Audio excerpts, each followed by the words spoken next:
নিতাই গৌর রাম সীতা মাতা পিতা হরিচাঁদ গুরুচাঁদ প্রেমানন্দ হরি হরি বল। সবাই হাত তুলে বলো হরি বল, হরি বল, হরি বল। আগামীকাল এখানে আমি শুনলাম তৃণমূল সভা করবে। এখানে নিশ্চয়ই তৃণমূলের তৃণমূলের বিভিন্ন রকমের মানুষ তারা দাঁড়িয়ে আছে, চুপি চুপি শুনছে। কালকে নাকি এখানে পদাংশু নাকি আসবে, ওই শুনলাম আর কি নাম, ওই যে পরের টুকার আমি বলবো না, ওটুকু আপনারা শুনে বুঝে নেন। ওনার কাছে আমি কয়েকটা প্রশ্ন করে যাব। উনি কেন উনার দিদিমাও যদি পারে যেন এই জায়গায় জবাব দিয়েছে, তাহলে তার পরের দিন আমি আবার এসে সভা করবো এখানে, যদি উনি জবাব দিতে পারে। Principal act of citizenship 1955 2 B ধারাতে কি লেখা আছে? প্রিন্সিপাল অ্যাক্ট অফ সিটিজেনশিপ, কান খুলে শুনে রাখো তৃণমূলের দল।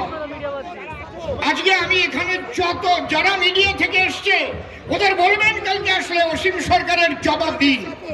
Principal act of citizenship 1955 2 B ধারাতে কি লেখা আছে উনি যেন বলেন। যা লেখা আছে তাতে কি ওপার বাংলা থেকে যারা আমাদের উদ্বাস্তু সম্প্রদায়ের মানুষ 1948 সালের 19 জুলাইয়ের পরে এখানে বিনা পাসপোর্টে ঢুকেছে অথবা পাসপোর্ট করে এসে আর যায়নি, তারা কি নাগরিকত্ব পাবার অধিকারী কি না ভারতের? এটা যেন বলে যায়। এবং তাদের নাগরিকত্ব দেবার জন্য ভারতীয় জনতা পার্টি আসার আগে আর কোন দল প্রচেষ্টা করেছিল কিনা এটা যেন বলে যায়। এবং কোন কেন্দ্রীয় সরকার কোন রকম আইনের সংযুক্তিকরণ করেছিল কিনা উনি যদি পারেন, উনি না পারলে ওনার দিদিকে বলবেন, তার দিদিমাকে যেন বলে যায়। কেউ করেনি, উনি যেন বলে যান 2015 সালের 7 সেপ্টেম্বর ভারতীয় জনতা পার্টি আসার পরে কেন্দ্রীয় সরকার এই উদ্বাস্তুদের অবৈধ অনুপ্রবেশকারী থেকে মুক্তি দিয়েছে কি না উনি যেন বলে যান।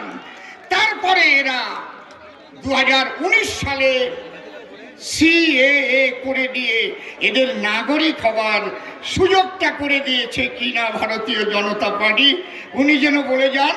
যারা 2014 সালের 31-এর মধ্যে এসেছে, তারপরে যারা 2024-এর 31-এর মধ্যে এসেছে, সেই সব হিন্দু পালিয়ে আসুক আর পাসপোর্ট করে আসুক, একজনকেও ভারত থেকে যেতে হবে না, সবাই ভারতের নাগরিকত্ব পাবে।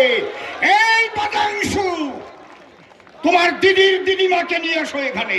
আমি অসীম সরকার এক পাশে মাইক নিয়ে দাঁড়াবো, আমি প্রশ্ন করব, যদি ওনার ক্ষমতা থাকে আমার জবাব দিতে পারলে ওনার পায়ের জুতো আমি দাঁত দিয়ে কামড়ে নিয়ে এখান থেকে আমার এমএলএ পদ ছেড়ে চলে যাব। মিথ্যা কথার রাজনীতি অসীম সরকার করে না, সত্যের উপর দাঁড়িয়ে রাজনীতি করি আমরা। যা ভারতীয় জনতা পার্টি ওপার বাংলার মানুষের জন্য করেছে, হিন্দু, খ্রিস্টান, বৌদ্ধ, শিখ, জৈন, পার্সি, এই যে আমরা যারা ওপার বাংলায় ছিলাম, বিশেষ করে মতুয়া সম্প্রদায়, নমশূদ্র সম্প্রদায় থেকে আরম্ভ করে ব্রাহ্মণ, ক্ষত্রিয়, বৈশ্য যারাই ছিল এখানকার অবৈধ অনুপ্রবেশকারী, তারা 2024 সালের 31 পর্যন্ত যারা এসেছে কেউ আর অবৈধ অনুপ্রবেশকারী নাই। পুলিশের বাপের সাধ্য নাই তাদের অ্যারেস্ট করা, জিআরপির বাপের সাধ্য নাই তাদের ধরা। তাদের ধরে ধরে টাকা নিচ্ছিলে না? আমি চাকদা থানায় কয়েকজনকে ছাড়িয়েছি। শ্রদ্ধেয় অরিন্দম বাবু খুবই ভালো মানুষ, উনি বলছেন আপনি আমাকে একটু আইনটা পাঠান। বাড়িতে বাড়িতে গিয়ে তাদের ধরে নিয়ে যে বাড়িতে তারা ছিল তাদের পর্যন্ত বলেছে তোমাদের শুদ্ধ জেলে ঢুকিয়ে দেবো।